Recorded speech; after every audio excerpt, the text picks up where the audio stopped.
সেদিন ময়ূক আমাকে ক্লাসে ছাড়তে গেছিল। ভাবতে পারিনি আমার কারণে এত বড় ক্ষতি হবে ওর। এখনো গা কাঁপছে আমি যখন ভয়েসটা দিচ্ছি।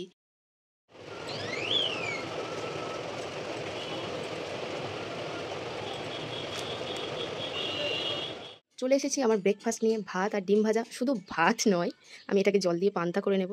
চিংড়িগুলো কিন্তু বেশ বড় বড় আছে, মা সব ছাড়িয়ে বেছে ধুয়ে সব করে দিয়েছে। হ্যাঁ, গুড মর্নিং সবাইকে। এখন বাজে প্রায় 8:30 মতো। উঠেছি ওই 8টা নাগাদ। হ্যাঁ, একটু দেরি হয়ে গেছে বলতে প্রায় 8টার দিকেই উঠি। শীতকালে তো একটু দেরি হয়। তোমরা এখন কি করছো অবশ্যই কমেন্ট বক্সে জানিও। এবার উঠে ফ্রেশ হয়ে নিচে চলে এসেছি। না নিচে এসেই ফ্রেশ হয়ে দাঁড়াও কানের দুলটা। হ্যাঁ, যেটা বলছিলাম, ফ্রেশ হয়ে নিচে এসেই ফ্রেশ হয়েছি। যাই হোক, ময়ূক এখনো ঘুমাচ্ছে। আজকে ওর নাইট ডিউটি আছে, মানে ওই 8:20 ট্রেনটাই যাবে। কি বলবো, চলো ইন্ট্রোটা দিয়ে নেওয়া যাক বেশি বক বক না করে। By the way, welcome back to my channel stay with me. কেমন আছো সবাই? আশা করি সবাই ভালো আছো। আমি তো অনেক অনেক ভালো আছি।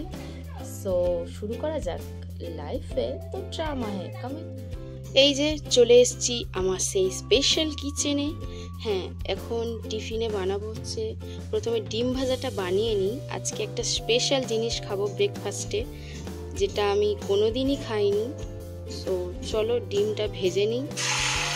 সো চলো বলে বলে মাথা খারাপ করে দিলাম। চলে এসেছি আমার ব্রেকফাস্ট নিয়ে, ভাত আর ডিম ভাজা। শুধু ভাত নয়, আমি এটাকে জল দিয়ে পান্তা করে নেব। আর হ্যাঁ, আমি যেটা বলছিলাম না যে কোনো দিন খাইনি, জাস্ট কিডিং।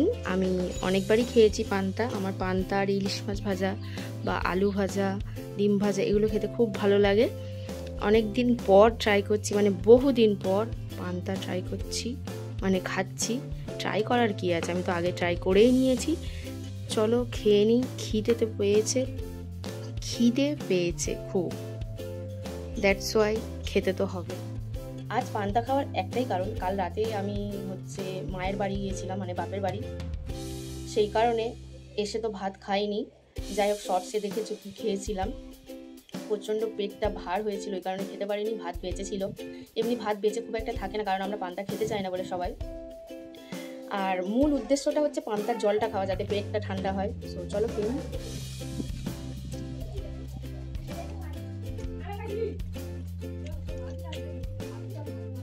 খাওয়া হয়ে যেতে রান্নার দিকে চলে এসেছি।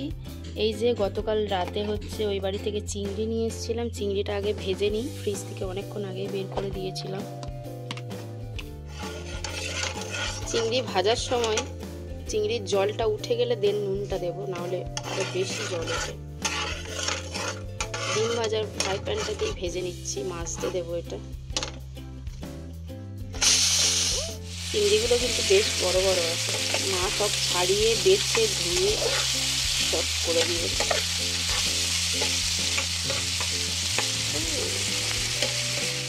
মানে বৃষ্টি যখন তখন চলে আসতে পারে, হঠাৎ করেই বৃষ্টির আবির্ভাব। জামা কাপড়গুলো তুলে নিই, বাবা ভিজে যাচ্ছে।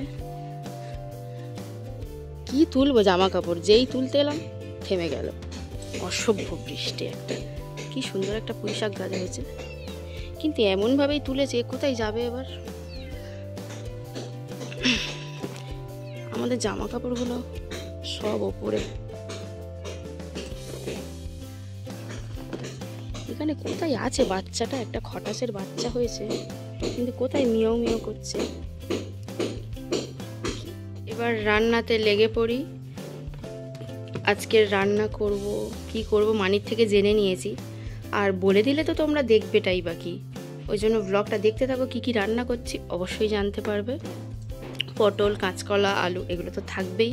কেটে নিই, দেন কথা বলছি। সবজি কাটা কমপ্লিট হয়ে গেছে, এবার এগুলোকে জলে দিয়ে দেবো। ঝিঙে, আলু, পটল দিয়ে একটা ঝোল বানাবো।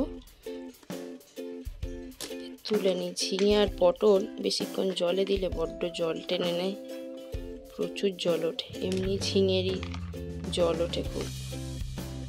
কড়াইতে তেল দিয়ে দিয়েছি, যেন রেসিপি ভিডিও বানাচ্ছি।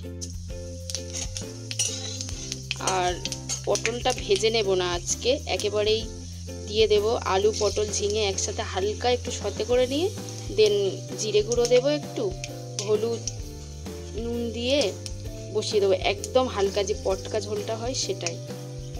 সবজিগুলো এবার দিয়ে দিই।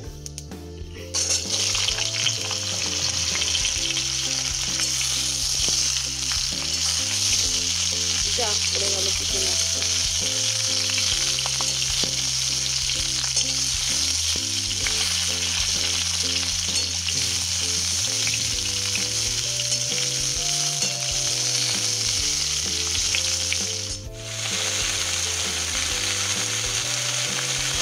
নুন দিয়ে দিলাম,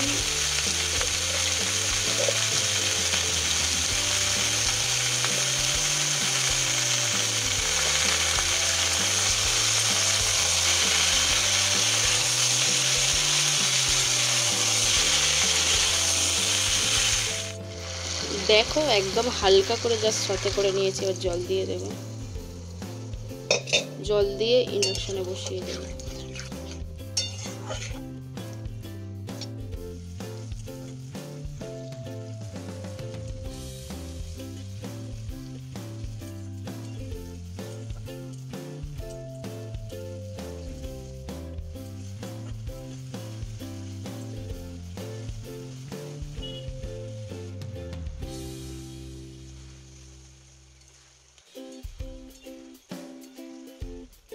রান্না করতে করতে ধনেপাতা তুলতে এসেছি।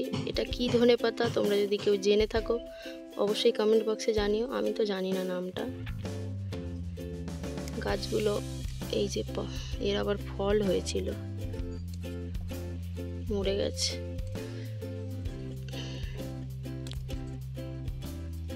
তিনটেই থাক। চিংড়ির ঝাল কমপ্লিট হয়ে গেছে। একটু ঝোল রেখেছি, দুবেলার জন্য করে নিয়েছি, কারণ বিকেলে ক্লাস আছে, এসে আর করতে ভালো লাগবে না। উপর থেকে একটু ধনেপাতা আর গরম মশলা ছড়িয়ে দিয়েছি। রান্না তো হয়ে গেল। ঝিঙে আলু পটল দিয়ে ঝোল, চিংড়ির ঝাল আর কালকের মাংসর তরকারি একটু আছে, ফ্রিজে রেখে দিয়েছি। এবার বাসনগুলো কলতলায় দিয়ে আসবো। হাফ কলতলায় দিয়ে এসছি, এবার কড়াইটা দিয়ে আসবো গ্যাসটা মুছে।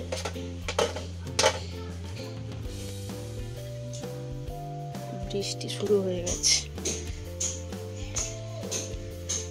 মেজমাদের ওখানে কনস্ট্রাকশনের কাজ হচ্ছে, ওই জন্য আওয়াজ হচ্ছে। এই যে এবার জল দিয়ে দেবো বাসন। বাবা উঠে যায়, ভিজে যাচ্ছে। এদিন ছিল বৃহস্পতিবার, 4টে থেকে আমার বিউটিশিয়ানের ক্লাস ছিল। ময়ূক বাড়িতেই ছিল। ওকে আমি বলেছিলাম আমাকে একটু স্টেশনে ছেড়ে দাও। তারপরে বললাম না না তুমি আমাকে ক্লাসেই ছেড়ে দাও। ও বলল আমি অত দূরে যেতে পারবো না, বৃষ্টি হচ্ছে, তুমি আমি হটুগঞ্জে ছেড়ে দিতে পারি তোমাকে। আমি বললাম ঠিক আছে। ও যখন আমাকে নামিয়ে দিয়ে রোডটা ক্রস করবে, একটা বাস দেখতেই পেলে তোমরা, যাই হোক এমনভাবেই সামনে চলে এসছে। 1 সেকেন্ডের জন্য, 1 সেকেন্ড যদি মানে দেরি হতো তাহলে হয়তো ও আর থাকতো না। মানে আমারই কারণে, আমি পিছনেই ডেকেছিলাম, ওই কারণে পিছনে সবসময় ডাকাটা উচিত নয়, আমার এটা মনে হয়। আমি নিজে এক্সপিরিয়েন্স করলাম। ওই যে বাসটা গেল তোমরা দেখতে পেলে, ওর আগে আর একটা বাস ছিল ঠিক তখনই। তারপর ও তো বাড়িতে গিয়ে ফোন করে আমাকে উল্টোপাল্টা বললো যে এইভাবে কোনোদিন পিছনে ডাকবে না। উল্টোপাল্টা বলতে ও আমাকে এটা শেখালো, হ্যাঁ আমি এটা শিখলাম ওর থেকে, যে এইভাবে কোনোদিন পিছনে ডাকবে না। সত্যিই তাই, যতবার পিছনে ডেকেছি এরকম ক্ষতি হয়েছে, তাও ভুলে গিয়ে ডেকে ফেলেছি, সরি ফর দ্যাট। যাই হোক, এই যে আমাদের ক্লাসে হচ্ছে এখন ফেসিয়ালের প্র্যাকটিস হচ্ছে। রিমা তো ও আমার ব্লগে আসবে না, মুখ সারাক্ষণ চাপা দিয়ে রাখছে, কি আর করা যাবে। তারপর সন্ধেবেলা ক্লাস থেকে ফিরে এসে দেখি ময়ূক আমার জন্য, ওর জন্যও এনেছিল এই যে ভেজ চাউমিনটা এনেছে। খুব একটা ভালোবাসি না ভেজ চাউমিন খেতে, একদমই ভালোবাসি না, তাও কি করবো, প্রচুর জোরে খিদে পেয়েছিল। বাড়ি ফিরে তারপর সব কাজ সেরে মানির ওপরে একটু ট্রাই করলাম। দেখতেই পাচ্ছ ফেসিয়ালের খাতা নিয়ে বসে পড়েছি। চলো ব্লগটা এখানেই এন্ড করছি, আমার গা হাত পা কাঁপছে ভয়েসটা দিতে গিয়ে। দেখা হচ্ছে নেক্সট ব্লগে। ততক্ষণের জন্য ভালো থেকো, সুস্থ থেকো, টাটা, সাবস্ক্রাইব।